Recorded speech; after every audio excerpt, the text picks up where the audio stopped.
Ladies and gentlemen, welcome. My name is SP Jimmy, and you're watching the City of Heroes Sit Down. We have a full table of guests today. I'm going to introduce, first off, you know him from the Paragon City podcast, Normal Guy. Howdy, neighbor. Howdy, Normal Guy. Now, we're having a Rebirth sit down today. Can you tell us exactly why it is that you are involved in the Rebirth sit down? Absolutely. The reason I'm involved is because not only am I a GM events organizer at Thunderspy, but I'm also a moderator here on Rebirth. In fact, it's where it all started for me. And introducing the two other people that we're interviewing today, we have Xerephus as our administrator and Retched as our head administrator. Thanks for coming on the show, guys. Hey. Yep, thanks for having us. We're excited to have you guys here. We're going to be talking about the Rebirth server today. I actually had a chance to log on and play it a couple of times, and it's definitely a fresh, and it felt like a splash of cool water on my face. As soon as even before I logged in, when I was making my character, I noticed something about the game was working really well, and I was like, why does this feel so smooth? This game never feels so smooth for me. And I logged in, and sure enough, that is the smoothest experience with City of Heroes that I've had. And I have a computer as old as the game itself, and I'm sitting at like 3,000 ping on a good day. And to have no rubber banding, first off, my powers actually react when I would execute them. And for the first time since the game's been back, I really felt immersed in the game and just really wanted to be able to work that character up to level 50 that I'm working on now. So, generally speaking, the server is running effectively the bare minimum as regards to programming wise. It's literally more or less the same code that was leaked out last year. Various modifications have been made by the oral dev coding community, and we've just taken those modifications, built it, and just ran with it. There are also several other things that's being worked on as well. We'll probably get to them more or less throughout the entire duration of this. But yeah, it's still focused mostly on the old school 32-bit stuff from way back in the day, but we're slowly catching up as regards to technology and everything. You mentioned Ouroboros, and that's actually a really common name that a lot of the viewers might not be as familiar with. So if memory serves me correct, a while back when we first launched the server, we were actually using our servers in OroDev testbed. So yes, the original Rebirth server when it first came out was the test bed for what eventually will become OroDev's Volume 2 Issue 1. It was one of the servers, not the server, but it was we just cloned most of their stuff since they made it publicly available on their Git, and we was just been troubleshooting, bugging, and just sending all of our bug reports over to them like, hey, we found this, y'all should fix it. And then that's generally what we had over there. Well, actually, Rich, we were the first public-facing V2I1 server, but because of that, we also, had our own little snafus here and there.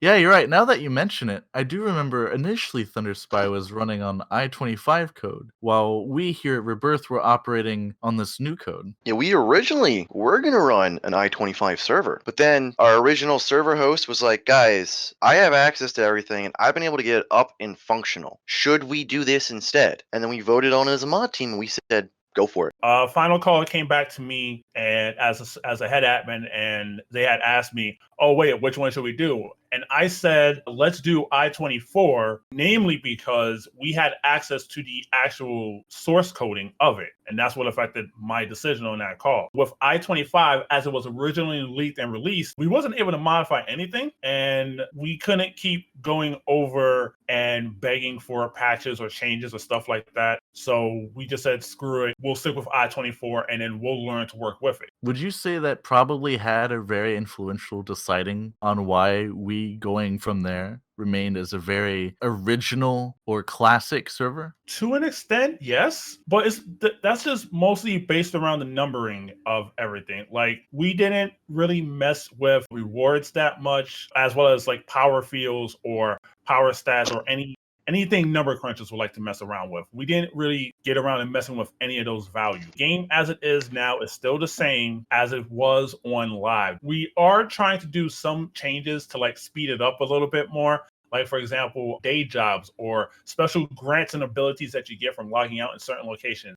We are trying to speed that up so we're not waiting an entire 30-day period just to get the accolade power version of that. We're trying to settle that down to like somewhere between 10 and 15. We are trying to change up some of the things like how our auction house is working. Like, we want to give people more slots. Same with character designs and character slots, as well as anything that was previously tied behind Paragon's attempt at microtransactions for the game. We have most of those going out from time to time. I do drop off their old lock boxes, I guess you would sort of call it booster packs. But yeah, we do tend to drop them out from time to time to say, hey, here you go. Thanks for playing, whatever. You said we're trying. We already did adjust day jobs. Like Ye- currently, it's 5 days logged off. You get it. Yeah, it still awards you it, but for some reason the badges don't trigger, and we're trying to figure out why. Some do, some don't. I've had a few trigger on my main character. Yeah, that's one of the things that we're like trying to track down. Like it works in some regards. Like if you specifically want like the one for logging out in front of a base portal, that one might work. But if you log out somewhere, it's like, oh, we're going to log you out in a PvP area, that one might be foobarred, and Interesting. that's one of the things we're trying to I'll add that to my list of stuff to dig into then, because Yeah. I do Well, a lot of digging into the files. It's Like, we've something done- I enjoy. like we've done a lot of scraping for as far as what systems work and how, and most of it doesn't even revolve around the C and the C++ coding. It's just somewhere there's a definition of this is how this should work, this is what it should do, and something's not catching up with the other. So it sounds like that we're focusing a lot more on polish and more than trying to rush out any particular content or re-envision things as they should have been. I mean, because after all, we're not working with a subscription model. Nope. And in So, fact, yeah, I was going to say we're actually the exact opposite of that. Everything is provided freely. Like we don't have subscription goals or stockholder numbers or anything like that. It's just play the game. That's all. and in fact, speaking of subscriptions, Rebirth also doesn't take monthly donations, does it? So right now, Rebirth does not take any kind of monetary donations, and that's not to say we will never take them, but we're not at the point where we desperately need them. We have a few people that's providing the various resources, both hardware and networking wise, and they've been kind and courteous to us to go ahead and allow us the space to mess around with Rebirth as it is now. As our more observant viewers might have noticed, going on in the background while you guys are talking about how the server came to be and the types of code that it's running on and why it runs so smoothly, it was perhaps originally a classic version of City of Heroes, but we're seeing all of these different costume pieces and things that it looks like you guys are working on adding to the game. Can you explain a little bit about the things that you might have added? Sure, I can jump in on that one. You'll probably see a lot of costume pieces coming up. Anyone that's kind of custom and new, like those Day of the Dead face masks or the Day of the Dead emblems, were actually made by one of our mods. Their name is Silver Age Fan. They've been creating a lot of texture assets we've been adding into the game. So they're not quite ready, but they should be going up on test someday soon. The only major edits we've done to the game that are currently live would be the day jobs, adding event-based IOs to all the merit vendors.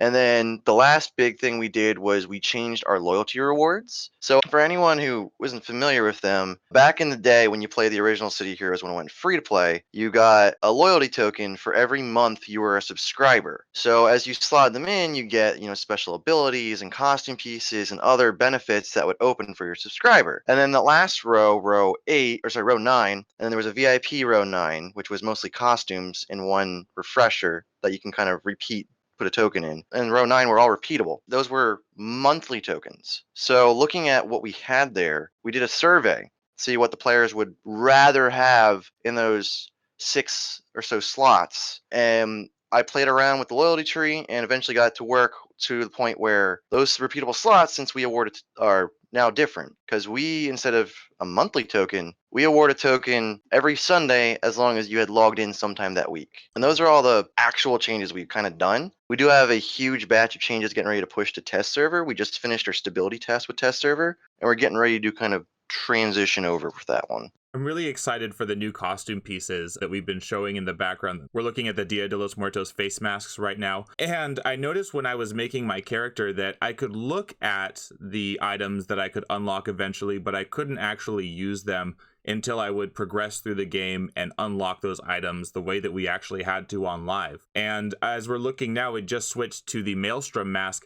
How are people going to be able to acquire these costume pieces? So I'm on my offline test currently building a system basically that, starting with the Praetorian characters, the ones added with going rogue, basically you kill them, you get a badge, that badge unlocks the costume piece. So like think Maelstrom's mask, or Marauder's gloves, belt, shoulder pad, that kind of stuff, or even something like Tyrant's face mask are trying to be, I'm trying to get those all hooked up. And those NPC costume parts are not easy to do. I've heard from multiple servers that they're trying to get the NPC costume parts to work. So it's still probably going to be a little bit, but you guys were saying that you're getting close to your test server with those, so people could be able to hop on and try those out. What is the easiest way for people to get on to the Rebirth server right now? So right now you can go ahead and visit us at play.cityofheroesrebirth.com and sign up for an account there. You won't be able to join the test server right away because we don't have a separate registration page set up for that. Like, we're still getting things in-game working first before we start dealing with advanced account management, such as signing up for the test server, signing up for account management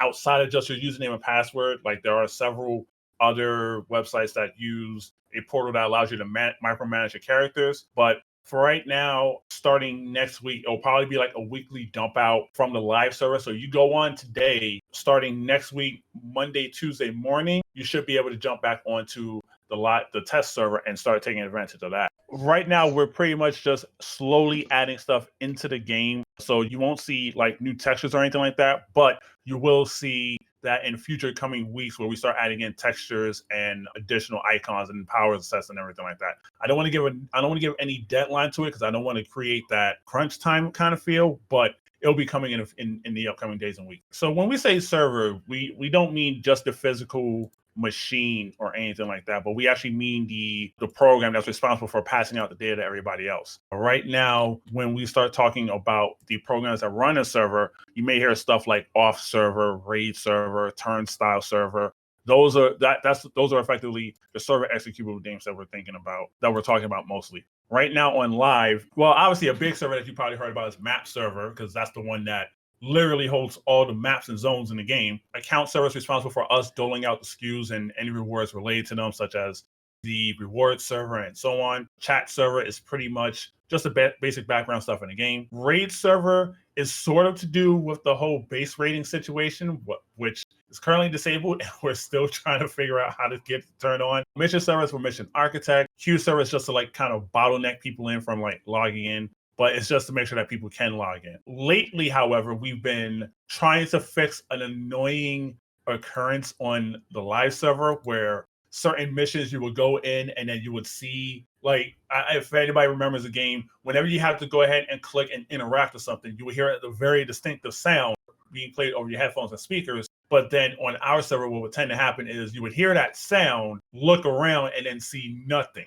Turns out that many of the times when that happened, the objective actually spawned into the nether regions of the map, aka the non-accessible regions for players to get to. So it turns out there's a whole infrastructure of beacons placed throughout the entire map of where items should be at specifically. And currently on test, we've re-enabled that functionality. That server pretty much just is responsible for all the stats and everything like that. We're not talking like, oh, how many characters there are on the server, but more like how many things you killed or how many things were killed on a server, and a bunch of additional stuff like that being also run as well. So that's what's currently on the current test server. I'm happy to report that, yay, most of the problems like that have been fixed, which means that starting on the next reset, those patches and stuff like that will be going live. Going forward, we'll start also adding in additional details that were passed on to us and start trying to get them to work. I want to say the next thing we are doing is working on one of the 2 additional ATs. There are 2 additional archetypes, but again, I don't want to give a hard deadline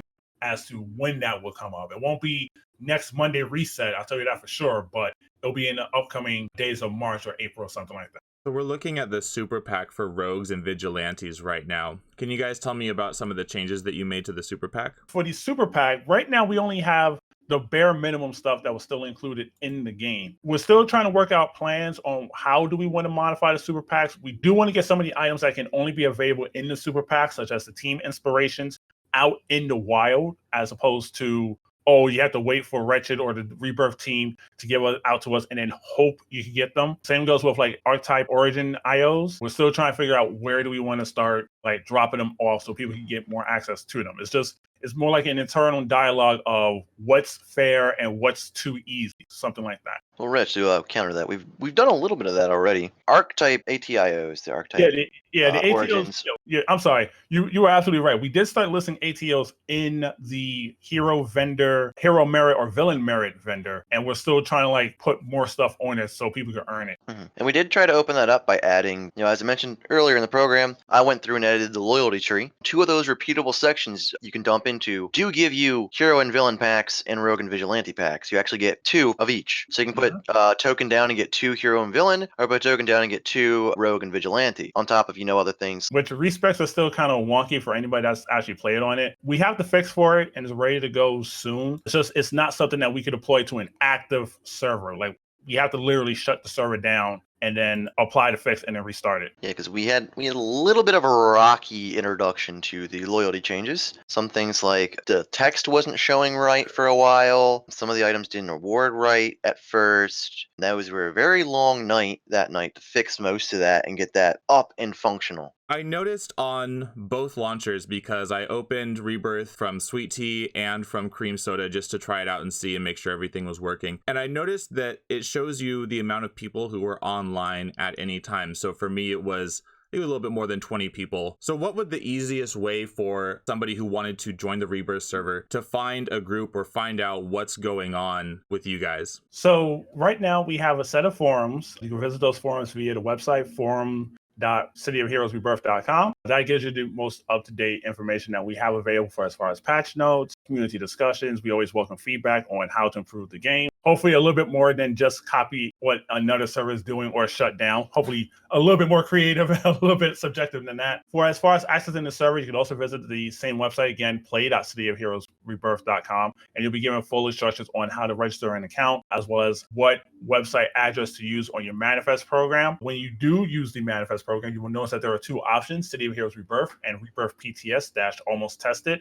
Obviously choose the first option, City of Heroes Rebirth, as that's the actual quote-unquote live server where you can actually go ahead and create your character with little to no chance of experimental features being turned on and whatnot. If you want to, find people to play with, our Discord is always active. So we have a very active and interactive community. Between the mods and the players, we have a lot of interaction, almost, I want to say daily interaction with everyone. A lot of our events, even though we do host and we do benefit and help with a lot of events, we do have a ton of player-run events. One of our big guilds, Project Hero, has some players who run iTrials just about every night. Another one of our mods, LB, runs PvP tournaments on a weekly basis, just about. And we have a lot of just that kind of back and forth interaction. But yeah, if you want to start a new character or, take your step into the server and that number might scare you that there's not a lot of people on in your head, all you got to do is reach out on Discord. Hey guys, I'm looking for a team for X, Y, and Z. I'm on red side, blue side, gold side, whatever. And majority of the time, you're going to find someone who's like, hey, yeah, cool, I'll team up with you. I'll run that with you. I'll run this with you. And there's just a lot of,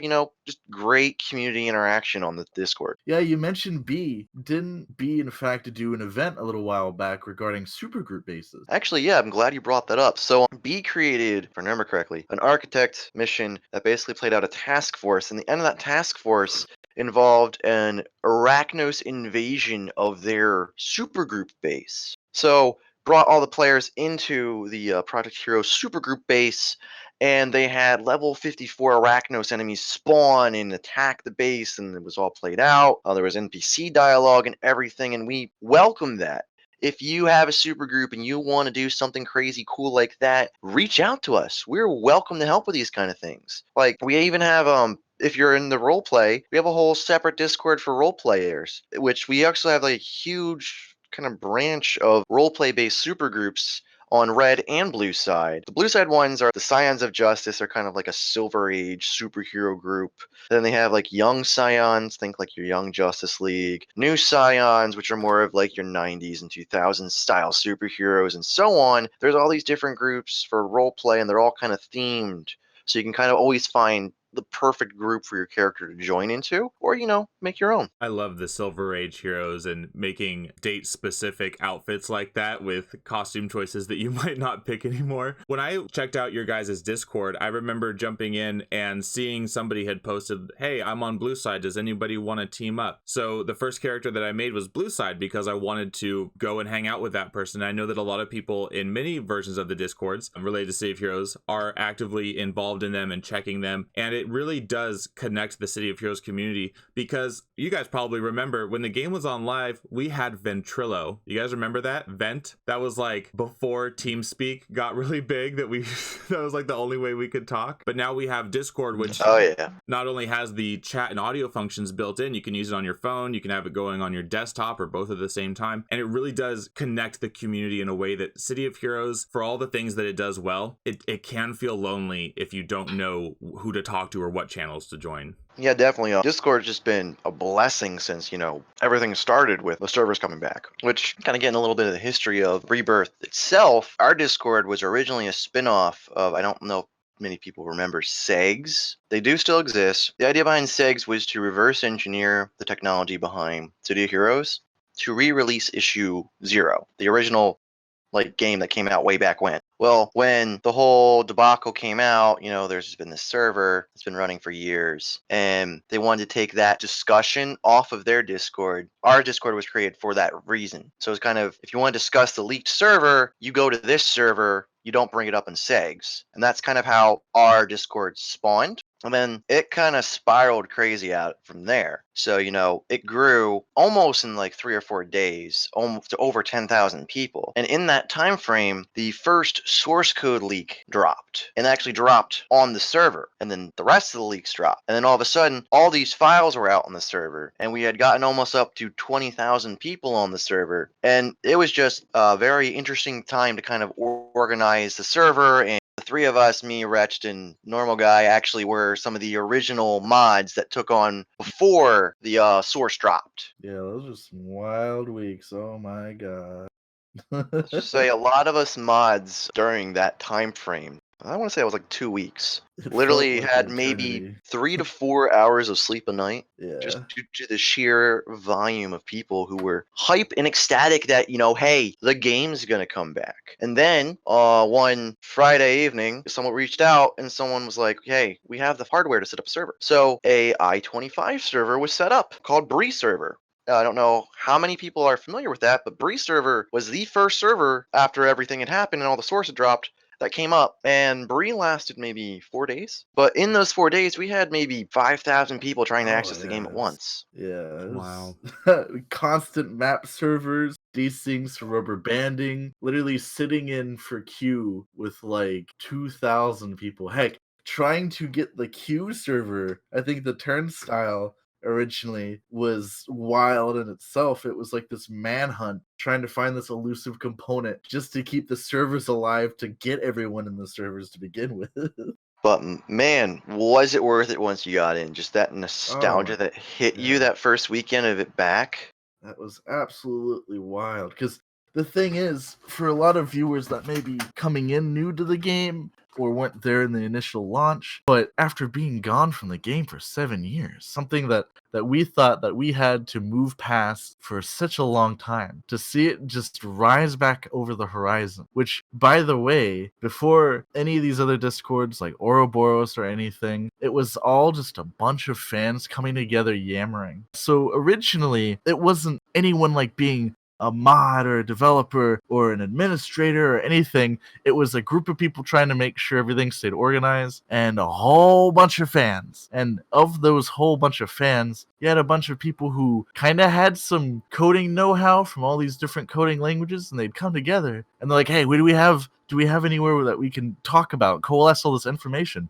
we're like, oh geez, we need to come up with something here. Here's a channel. Okay. Oh, you guys can have these yellow tags. Okay. Hey, you do development? You want to learn? Okay. Here's the yellow tag. Go, go, go, go, go. And so it was just a whole bunch of people throwing darts at the wall, just trying to see what would stick. And I remember it was this golden moment. I had a few people reach out to me on various different websites and various few different people. One of the original admins, Kill Me Please, was his username. And he said, this guy right here, Catan, this guy has some talent. Talk to him and direct him over there. Get him in there. And so it was like this community-wide uproar of just any talent that was on the horizon. It's like, get them and yeet them into the developer's room. Sure enough, that first screenshot of seeing his character in the game was so magical. It was surreal almost. And then to think from that point to the server launch was like just a handful of days. The energy that just coalesced, the passion, the willpower that made things spiral upwards so hard, so fast. It was, I don't know of a word to describe it except exponential. By progress, if it were measured in numbers, we were at 0, then 1, then 2, then 10, then 100, then 1,000, then 10,000. And we were like a rocket, man. And then Now, the server was born, and all those people were on there. And I don't mean to cut you off with this, but just because there was so much going on the server, and that there were like we had maybe like 30 separate chat channels and like 5 different voice chats going on. We actually did have someone way early on when the source code dropped who actually got the game to launch within the week. I don't know if you remember hearing about the A team. I don't. It was a group of guys or girls. I don't know. They never specified because they never actually. They talked through Heroes. There you go. It was a group of heroes. They had one user as a mouthpiece. That user basically, talked through them. They were trying their best to reverse engineer the game from what we had. They were able to get Paragon City to launch. They weren't able to get the floors to work. And then eventually something came up and they had to back out. But they did share some of their knowledge with everyone. And from there, a little while after that's when Catan stepped in and everything just kind of went off from there. Ouroboros stuff became a thing. And it's just grown and blossomed out of that. And it's wild to think that being there when it happened, all of this history that no one may know about, that previously until this very podcast right here is complete news to the rest of the world. And to think of all of the different events and things that transpired and brought us here and propelled it forward, it's wild to see just from where we've gone to where we are now. Oh yeah, where we were back then was amazing in my opinion. We helped people reconnect, which was probably my favorite part about the Discord. Even though I wasn't a pro, I didn't touch the code back then. I've recently, delved into it. Back then, never touched it. Instead, I just monitored a ton of the Discord channels. We literally had a reconnect channel for every single old school shard that existed. We ended up nixing most of those because they ended up not being used as wide often. We left the user roles alone, but it was like, all right, well, let's start shaving off the garbage. And that was one of them. We had like 19 different dev channels. We had like 20 different City of Heroes related channels. And we just was like, nope, we should probably start shaving these numbers down a bit. And that's what we ended up doing. Yeah, we did have that common complaint that it was hard to find information because everything was so, like, we had a channel for media and art, we had a channel for roleplay, we had a channel for villain roleplay and hero roleplay and gold side roleplay, and then channel for non-game related art. We had a not safe for work channel for a while. We had a safe for work meme channel as well. We had literally, because there was 20,000 people on the server, we kept getting requests, can we do this channel, can we do that channel? And then we would talk as a dev team and be like, okay, this channel's a good idea, that channel's a good idea. After a while, we kind of had to, cut the fat. I think we're in a great place now. We still have a decent amount of channels. Most of them are Rebirth related. We do have 5 or 6 that are just City of Heroes in general, and then we have 5 or 6 just general channels. And some of those channels, they're still kind of legacy channels. They've been around since the beginning, but we've kind of reorganized and trimmed it down, and just where we're at now is probably better than where we were then channel wise. But some of these channels you can still hop into, like our code discussion channel. You can go all the way back to last April and see where it began and how everything went. Now, it'll probably take you days to read everything, but we've tried to keep as many of the legacy channels up so you can kind of go back and see what had transpired if you really want to. We'll include in the description of this video links to the Rebirth Discord and your website and a few of the other things that we've talked about, so anybody who wants to check those out can look below and go directly to the source.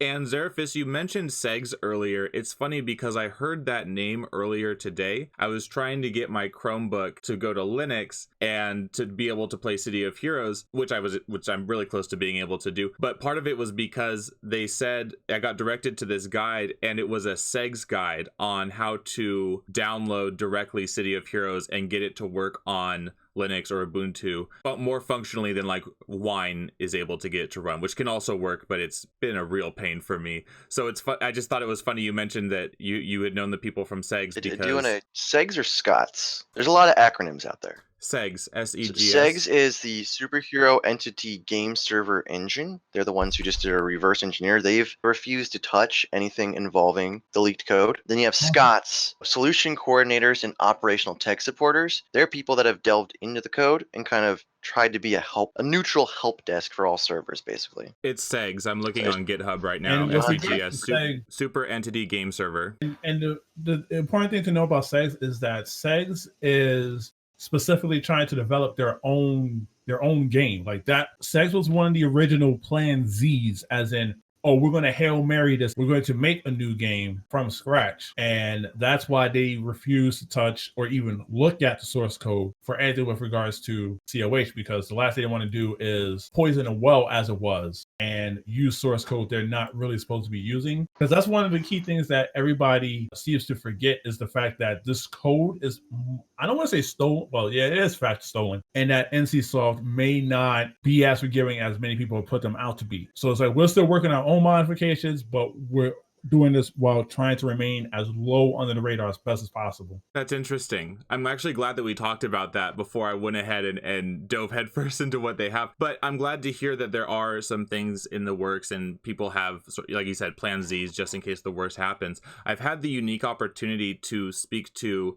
Senpai, who I believe created the Sweet Tea launcher and is involved in some of the developer stuff there. And that person was telling me that something is in the works to get City of Heroes and the launchers to work better on Linux and Ubuntu. It might still be a little while, but that is something that should be coming up. And I've also been able to speak to some of the powered developers, not even just on the channel, but through the Discords, just through DMs and stuff like that. And it's really interesting because you guys were saying how all the coders kind of came together. I mean, not even to say coders, these were just people who love the game and were willing to learn. And as Diverger pointed out in one of the earlier podcasts, it's not even just coding that the power developers are doing. Like, everything in the game takes a very specific skill set, and you have all these people coming from all over who may have a background in some form of science or engineering, or this is the first time they've sat down and really worked on some parts of the game. But every other game on the market is able to be modded, most of them in some way. You think of like the Skyrim mods and things like that we have. It shouldn't be too out of the question that City of Heroes is open to modding in that way, as long as you work within the game's parameters, which, thank goodness, there are so many abilities and things that we're able to take bits and pieces of and try to mix around as we need. But it really is a community effort and involvement that nobody saw coming. Nobody was planning for City of Heroes to come back. Oh yeah, no, I literally had I was part of the City of Heroes Reddit, and it was the widest thing for years. Every now and then, hey guys, here's I was cleaning up my hard drive, and here's some awesome screenshots I had from back in the day, or here's a video I recorded back in the day, and it was like grainy, but you watched it because it had the music, it had the sounds, it just brought all this nostalgia back. Yeah, I know that feeling.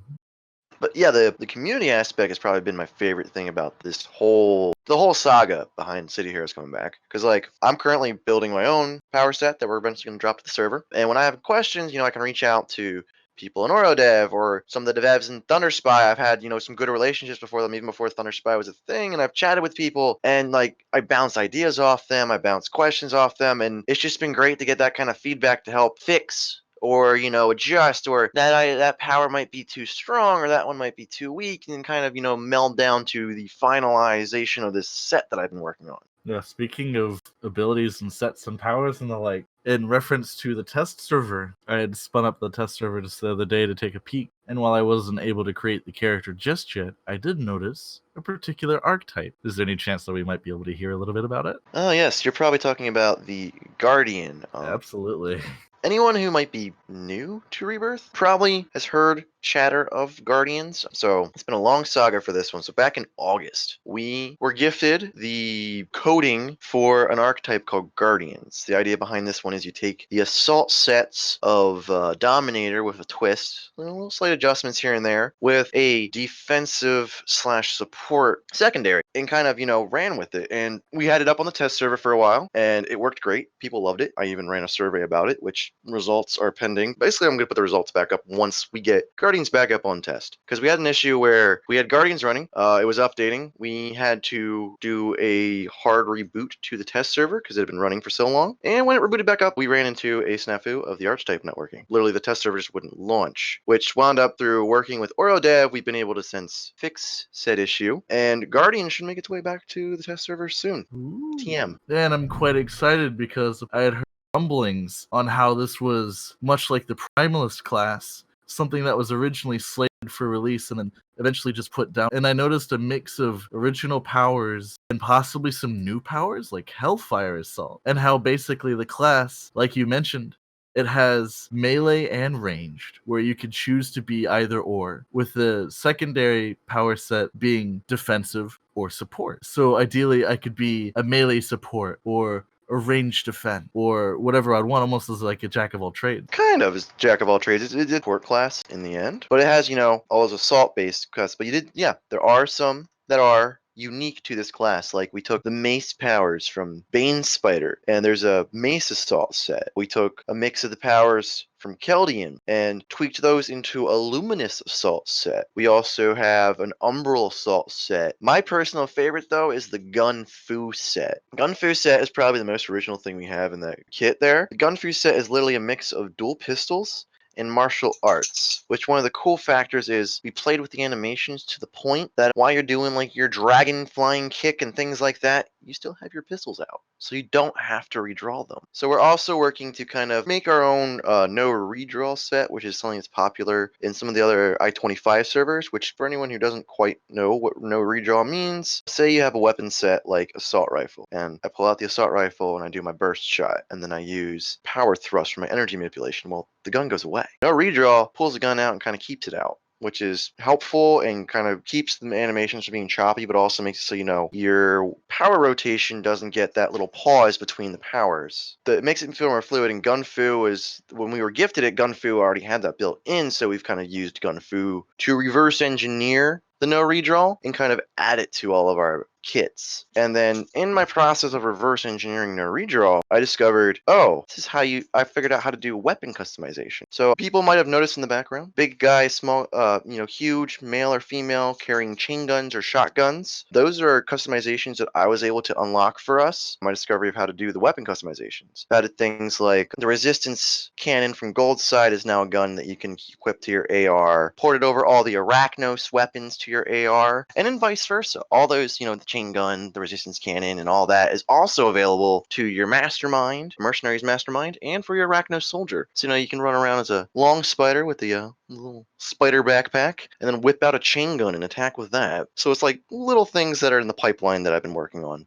Speaking of some little things, as far as Guardian, I noticed on the test server pictures being Danny DeVito wearing a wrestling outfit. Am I gonna get to be the fabled Danny DeVito as a Guardian, or is there a story behind it? So there is a story behind that.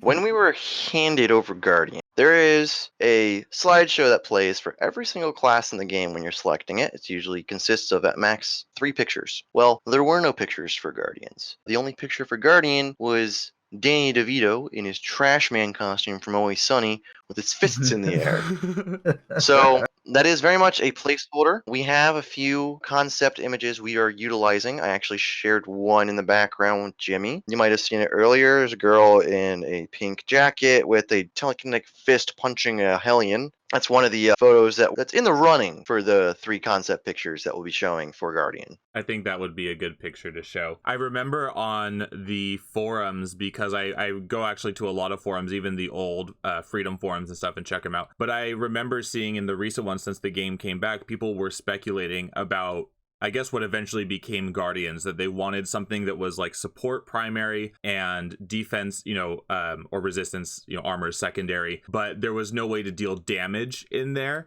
So it's interesting to hear that you were saying you kind of combine the Dominator assault abilities to have some damage from those, and then you're also getting a secondary benefit from the armor. So it's more of a combination class than just saying, okay, you get all these, kinetics, empathy, whatever primaries that aren't really going to help you out. about, it really does sound like that's going to be a unique take on a class. And I'm sitting here wondering, like, are you gonna, I guess that's like midline, right? Mid to front range, that you're just, yeah, because you're taking the damage, huh? Like you're trying to keep the entire team up as you're running around as a guardian. Or what's the type of play style for that archetype? So this one kind of can fit in the mid-range wherever you want, kind of, you can build it how you want. Like the idea of a Gunfu. Gunfu has 4 different ranged attacks and there's like 4 melee attacks. So, you have pistols and dual wield and empty clips and piercing rounds for anyone who's familiar with the dual pistols kit. And then you have crane kick, spinning kick, crippling axe kick, and eagle's claw if you're familiar with martial arts. And then we took the focused chi ability from martial arts and kind of, it's pretty much the same as the damage and the 2-hit that you get from focused chi, and added that to the kit as well. I don't think every kit has like a focused chi or an aim or a build up or something like that, but a handful of them do. But we kind of balance it out so you can pick. Do you want to be more ranged? Do you want to be more melee? So you can kind of build them how you want. And then you have that background abilities that give you a few defensive kits and then a lot of support abilities as well.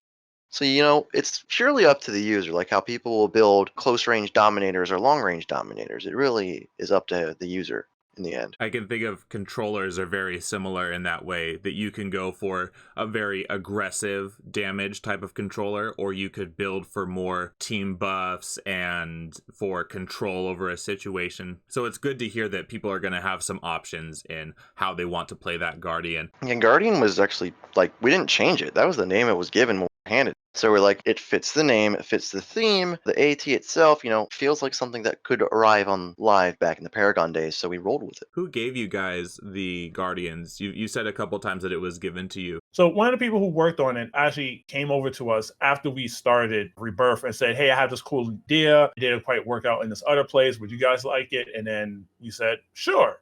Let's go with it. And then we've been spending the last couple months actually trying to get it to play nice with Volume 2, Issue 1, which is a tricky thing when it comes down to the various different code bases, is that whenever we get changes that may work on another server, we have to make sure that it works well with us. Otherwise, we get into the whole problem that Normal Guy mentioned earlier where, we turned off the servers for the night and now we can't turn them back on. Yeah, there was a divergence when they made the I-25 code that made the original private server. They changed up some of the lines of coding, changed up some of the back end. So a lot of the stuff on the I-25 branch doesn't play nice with Volume 2, Issue 1. So even though we got Guardian to work for a while, we've noticed that there's been some conflicts there. And that's been a huge secondary part for why we've been working in the back end to kind of get it up and running again. One of those kind of things is that if you could go ahead and create a Guardian, no problem. But when you try to load into an actual map, the map server will literally go, I don't know what this is, and will completely shut down on you. Oh, that's not good. Let us fix this. Oh, no. Luckily, it looks like with some collaboration with OroDev, we've kind of ironed out the kinks there, and it should be functional soon. We keep mentioning OroDev, and I just want to make one thing perfectly clear. They're not directly tied in to us. They're pretty much another group like Scott's that is completely independent of all the servers. They're there to pretty much try to make the code available for as many people as possible, to make it as customizable as possible, while troubleshooting many of the things that come from the working set of binaries that we have right now. There's that team, and then there's the internal Rebirth team that actually sits there and actually takes what OroDev does and then goes, okay, can we get that to work well with us? Or should we just go and take what OroDev did and then just copy it wholesale onto what Rebirth does? But it sounds like there's a lot of collaboration between the different developing teams and the different servers that you guys are saying you've been able to communicate, especially when City of Heroes first came back and everyone was trying to figure out how to work the code. You said that you were able to kind of bounce ideas back and forth. But it seems that as time goes on, everyone is becoming much more familiar with the code. It's interesting to hear the different ways that problems are being addressed, such as a turnstile map, right? And the ways that can affect base rating and supergroups and even day jobs and badges and things like that. It's all kind of interconnected. But as time goes on and the more people that become aware of how City of Heroes works and they start to show interest, I bet that there are people who don't even know that City of Heroes is back yet, who would be perfect to start modding powers and who have that background. Because we see it happen with so many other games and so many other different types of mods and stuff that you can have. There's really no limit to what City of Heroes can and is going to be. And I think that initially when it came back, a lot of people had this preconceived notion that, well, I'm going to binge as much of this City of Heroes as I can because I have a feeling it's going to be taken away from me. But it sounds like, and I'm glad that you guys have been able to put my mind to rest a bit, there are a bunch of different ways that City of Heroes is always going to be safe, and it really shouldn't be going anywhere. What would you have any words for somebody who is maybe afraid to even start playing City of Heroes again? Because I do know a couple of people who said, well, I don't really want to play right now because if it gets taken away, I'm just going to miss it that much more. I'd rather, not get into it if I think that I'm going to lose it at some point. Great part about that is all the code's out in the wild. So the game is permanently out in the wild now. There are torrents, there are file sharing sites. I remember back when the source code leaked, some guy put it onto a thumb drive and mailed it to a contact in China. So all the source code is somewhere in China now. But no, it's been out there for months. It's been out there, I want to say, since April. So it's what? So it's been 8 or 9 months now. Almost a year. It's been almost a year, and the files have been out in the wild. The amount of people that have downloaded it, the amount of people that can host a server, it's there. And then on the topic of people being afraid of losing their characters, there were some servers early on that existed that don't exist anymore. Like Reborn, which was made for the original Reddit fan base, and Moonshard, which was another fandom group. But as those servers closed, they reached out to Retched, and we actually took in their players. So if you're listening to this and you used to play on Reborn or you used to play on Moonshard and you didn't know what happened with them, reach out to us. We can probably pull your characters back. Isn't that right, Retched? Yeah, generally speaking, when it comes down to the two other servers, to Reborn and to Moonshard, yeah, we still have the characters still stored within the database. We have no problem moving it over. The one thing that we cannot currently facilitate is uprooting it from our database to handing it out to people, just because of the fact that the databases don't exactly line up well. Like I-24 doesn't really line up with I-25, 26. But on the bright side, with some reverse engineering, some tinkering, basically it all just turns into a game of whack-a-mole. They could try and take down as many servers as they'd want, or the servers might fall down, but then other servers are just going to keep springing back up, and people are just going to be able to flow around as much as they might need to. Basically, what you're saying is City of Heroes is back, and it's here to stay. Yep. Oh yeah, it's definitely back and here to stay, and we're proof that if a server does get shut down, a database can be moved over to another server, and characters can be kept. Like I know Thunder Spy a while back, they started out as an I-25 server. Then they opened up a Orodev Volume 2 Issue 1 server, and they worked with someone in Orodev to actually port characters from the I-25 server to the Volume 2 Issue 1 server. Now, like some things like Sentinel and some of the power proliferated sets couldn't port over, but they ported over what they could, and then, if it didn't quite work out, they would change up what they could to get your tune at least back in. Yeah, I remember being there. That was definitely a wild ride, because a lot of people really wanted to keep some of their old proliferations and whatnot, and early on it caused some interesting bugs with people having only a single power set, and that's it. But then they opted, you know what, I'm just going to keep it. But eventually we were able to work those out. It was definitely interesting. I also know We Have Cake Evolution server recently went through a similar incident where they were operating, I believe, on the I-25 code, but they were Frankensteining some stuff and making it work out despite any difficulties. And then when they transferred over characters, things like the Sentinel unfortunately had to be left behind, and so the players that really wanted Sentinel either had to move on to a server to play Sentinel if they were that interested, or to pick up any of their other litany of new abilities or whatnot. So it's definitely nice to be able to see that whenever these issues pop up, how minute that they might be, that they can easily be overcome, especially because it becomes easier and easier as time goes on because of this ramping development that the community at large is able to pull together. Exactly. You have all these people, like you go back a year ago, no one even knew the code existed. Then, April code drops, and now everyone has access to it. And slowly over time, we've just been, as a community, stomping out an issue here. Oh, guys, here's an issue I ran into. Well, let's throw a ton of people at it. We'll figure it out. Boom, fix. We'll move on to the next one. Anything that ends up being a roadblock, we've found a lot of ways to work around. So 1 year ago, as opposed to today, how far everyone has come, not just on Rebirth, but all of the servers together. You're exactly right. Nobody knew about the code. Can you even imagine a year from now what we're going to have, where the issues that right at this moment are where you're dealing with on a daily basis, and you guys are plugging and working everything out a year down the line, 2 years down the line. I imagine 5 years down the line, how many things are going to be in City of Heroes, and all the different costumes and archetypes. It might not even look like the same game anymore for all we know, but it's really exciting to hear that you guys have come so far and that there's more coming up in the future for Rebirth. So in the back end, beyond getting test server and things like that, there are a handful of projects that a lot of the dev team has been working on. We have a new defensive aura ability coming out. Hat Ghost has been plugging away at it, and that one's almost ready, which is really cool. So sniper rifle is my pet project that I've been working on. I found it in the SKU files for the Paragon market.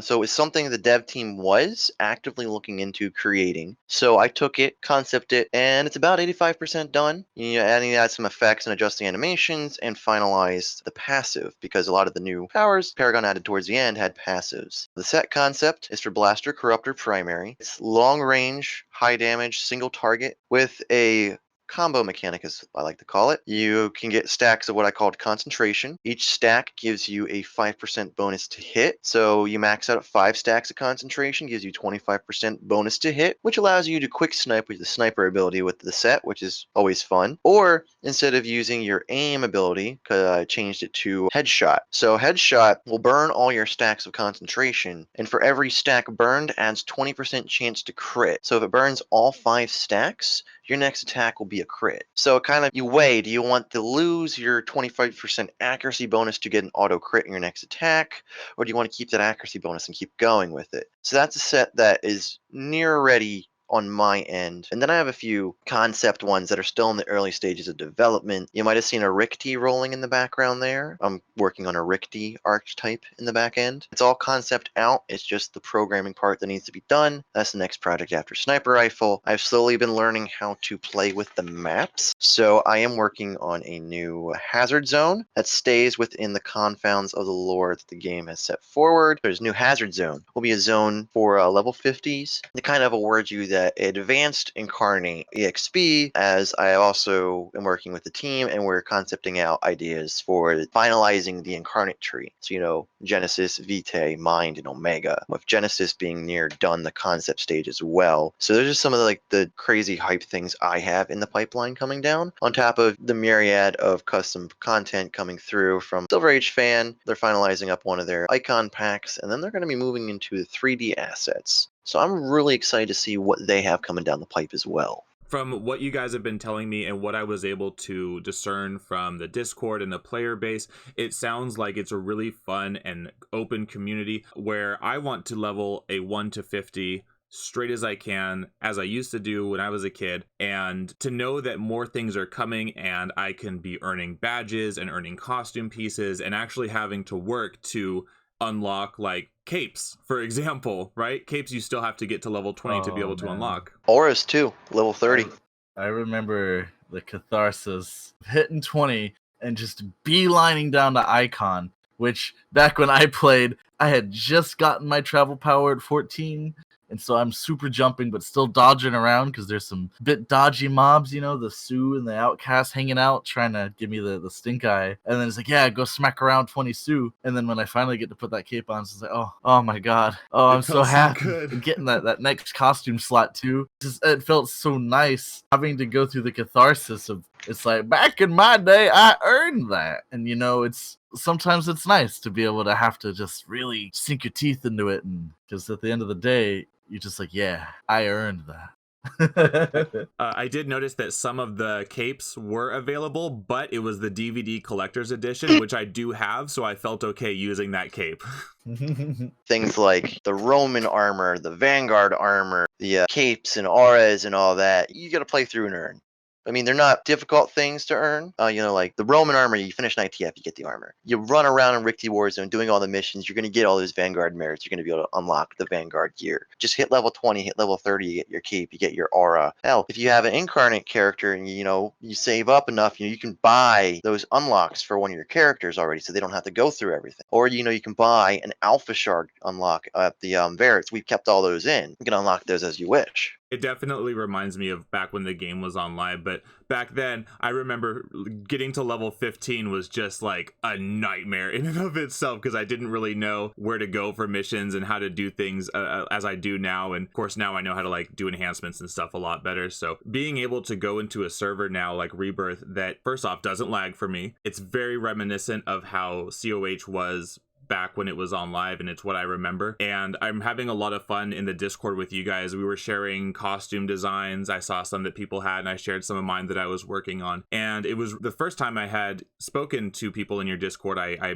jumped in and I was warmly welcomed. People were talking about the different merchandise and things, and we had this big conversation about it because I really like the merchandise and comics and all that. And it was really cool to know that I could hop in with those people and we could start to play and have this character that you can actually work on and unlock things, and has a bit of meaning to it. I got in some of my earlier videos, like up until maybe the past 10 videos before this one, I was really into min-maxing my characters and enhancements and doing everything as hard as I possibly could just to like get every little ounce out of everything. But I don't want that anymore. Like that kind of ruined the game for me. So to be able to just sit down, put on my headphones, listen to the game, play with some people, and experience what I experienced when I was younger, and now to actually have to work to unlock things, I'm like, great, I'm not going to be editing very much anymore. I'm going to have to take breaks and have like a dual monitor going on so I can play the game and be able to do that. But it definitely is something that I'm excited to try out, and I hope that anybody who sat down and made it this far in the sit down is thinking about joining with Rebirth, because it sounds like there's a lot of things coming up on the way, as well as plenty of things to do, like you were saying, the nightly eye trials and stuff, that there's groups going on.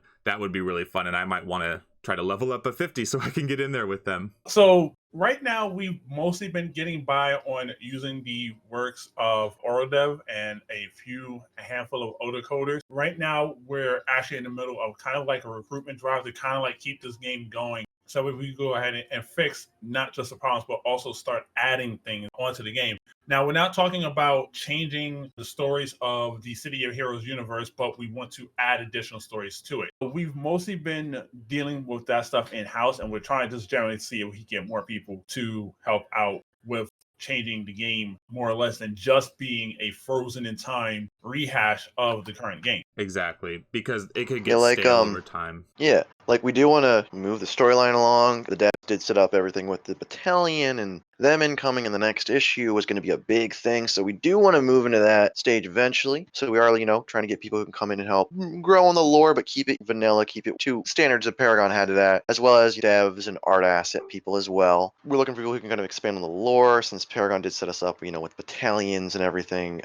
That was just becoming down, and that was going to be the next big incarnate thing you dealt with. Khaleesi Wharf is still in the files. We are looking to eventually get that one set up and brought in. But yeah, we're currently working on the back end, discussing what we want to do, but we're also looking to bring in new people and new bodies to bring fresh eyes and fresh faces to the team. Pretty much. So, and that's the thing though, like while we can't sit there and like handhold people through what the code is doing, but we still want people that have ideas to go ahead and step up. So even if you can't contribute with, like, say, you download your own Visual Studio or whatnot, we do still want people to go ahead and like give us ideas to try to see if we can fix these big plot holes or whatnot in the game. Like, I know one thing we do want to do, lying from the back end, is work with the community to create Guardian signature heroes. There's a signature hero for just about every archetype in the game. Well, why not we add ones in that we can put into the storyline for Guardians? So now that's a big thing we want with the work with the community and the other dev team and all that. That is something that really excites me. A Guardian-specific signature hero. Because there are things in the comic books and in the collectible card game that we don't have in-game yet. There's certain powers that people have. We've seen War Witch and Apex share an apartment together. We've seen costumes that we don't have. There's an Eggman who has the body of an egg. There's a bunch of stuff from the comics in the universe of City of Heroes that we don't have and that we haven't been able to explore yet, such as like beyond the war walls, or something of the other infrastructure of heroes, or what's happened in the past 7 years, right? Because all the heroes went away. So what happened to everybody? But there's so many ways that you guys can take the story, and I'm glad from a perspective of somebody who really enjoys the City of Heroes lore and who's read all the comic books and who looks at all the merchandise and tries to collect everything, that you guys are trying to stick true to the City of Heroes story, because that is really important. And it would be a shame if somebody were to flip it on its head in a way that it just didn't make sense or didn't line up. And it sounds like there needs to be a level of respect there, not just between the servers and the people working on it and you guys and the people who are communicating with you to work on it, but also a respect for the game and what it was and what it is, and as we were saying before, what it's going to be. And something that does help with that as well is that in all the files to the server, there was the lore Bible. The original lore Bible from City of Heroes when it launched. So you have the entire, now a lot of it, some of it's changed, but you have the entire, structure of Arachnos, how it came to be, and how just about every faction came to be in signature character. They each get like a paragraph or two, but it's a really good read, and I can pass it along, if you want to see it. I would love to see it. We do love lore over here. We'll make a video about it if we can get that. Yeah, that'd be awesome. Well, I'll dig it up and I'll pass it on to you. Sounds good. I'm excited. You get Arachnos, Bricktown, City Plaques. There's one that's just the Bible. There's one for Council, the Craze Folly, This is gonna be really good. Pre-Incarnate, Eden, Fault Line, Founder's Folly, Freedom Core, Background for Badges. There's a Zone Source book, Paragon Island and the Rickety Crash Site, Signature Characters, Striga Island, Orion. It's a lot here. Oh, my brain is about It's all one split giant in zip. half. There's 19 PDFs in there. Go Right. for it. Now it's going to be old and outdated. This is literally the lore Bible from launch. Right, yeah. Yeah, thank you, dog. The Incarnate Well isn't mentioned in Arachnos. I don't even know if it mentions that he knew Statesman. And as we know now, Statesman and Recluse are related to each other in a couple of special ways that we'll have to save for a comic book reading, because we're going to go through that and it'll show everything. But I'm going to read through that lore Bible that you just sent to me, because I'm also reading some fan fiction, some non-canon stuff that somebody wrote. He made a lot of stuff about he made like 3 whole comic books and a bunch more stuff. He's coming on the show soon. So I'm going to have to like write down and keep it separate. Like, this is canon, this is where we are now, and this is the fan fiction that I'm also reading, and not try to get those messed up. But it's going to be a lot of fun. Here's the overview of Arachnos. Literally, they're like, Arachnos was formed from the ashes of an Italian fascist organization. Born in the fires of World War II, Arachnos leader Lord Recluse has taken over the Rogue Islands east of Paragon City and is using it as a staging ground to destroy the City of Heroes. Like, that's the kind of stuff you get out of the lore Bible. Wow. Maybe we'll mix it together with some of the stuff that we know now, because we can actually extrapolate a lot more on what Arachnos does, who they focus on specifically, and some of the more bad things that they've done since they were originally created for the game. And then each of the signature villains has about 3 to 4 paragraphs talking about that. Oh, that's and it discusses Red Widow and her death in an avalanche. And how she used to ERP with people in Pocket D. Wait, that's not canon. That's War Witch. Fucking She's the one in Witch! Pocket Oh. D. Oh yeah. A little while back in Pocket D, Positron and Ghost Widow used to go and roleplay with people, and then there's even rumors on the rumor mill that Ghost Widow used to ERP with people. It's like, man, fucking kill. I would kill for that chance. Oh man. Anyways. Well, speaking of future videos, Normal Guy, I'm going to have Bab King sitting down with us sometime next week. He is the community manager for Rebirth, so we're going to be able to talk about some of the fun events that have happened or the ones that are coming up. But I'm definitely going to be there for the events that you guys have coming up soon, and I'm excited that we're going to learn more about your server. So as we're starting to wrap things up, I just wanted to hit you with a real quick question. Is there any possibility that we might get to see some kind of fun event or anything like that this weekend? Yeah, actually, one of our staff, I mentioned earlier, LB, they are setting up a Flyweight Blaster Master tournament. It'll be March 1st. We have registration open until February 29th. It's real easy. Literally, make a blaster. Doesn't matter what side you're on. Get it up to between level 6 and 11, and you can compete. Wow, it's going to be a double elimination tournament, 5-minute matches, and we have prizes for everyone. First place gets a 1 hour double EXP bonus, 50% EXP bonus for an hour, and then your choice of PvP IO. Second and third place also get PvP IOs and 50% boosters. Fourth gets 50% boosters, and then everyone else who participated also gets a 50% EXP booster. So bring in a new tune, you want to try out that new blaster power that you've been waiting to check out, throw it up there, get it in, and then once you finish the tournament, hey, you get a booster to help level that character up. Wow, that sounds pretty well organized and good litany of rewards. I'm looking forward to it. Yeah, I'm excited for it too. We allow the community to create events and things like this that they want, and we try our best to oblige with their what awards they're looking to put up on it. So it has to be a blaster between levels 6 to 11, and that's going to be on March 1st. Well, I'm very excited for that. I'm definitely going to show up, and just so you know, I'm going to try hard the living crap out of that. I'm already thinking about which power sets I'm going to do, so just be on the lookout. Jimmy something's going to be coming around. Oh, I'll be excited to see that. Xerephus, Retched, thank you guys so much for coming on today and hanging out with us on the City of Heroes sit down. It was a pleasure having you on, and I'm very excited to get to hang out with you guys in game and talk to you more through the Discord. Thank you so much for coming on. I hope you enjoyed yourselves, and I hope that those who were watching also enjoyed the program. Thanks for having us. No problem. And this has been your City of Heroes sit down. Thanks and have a wonderful day.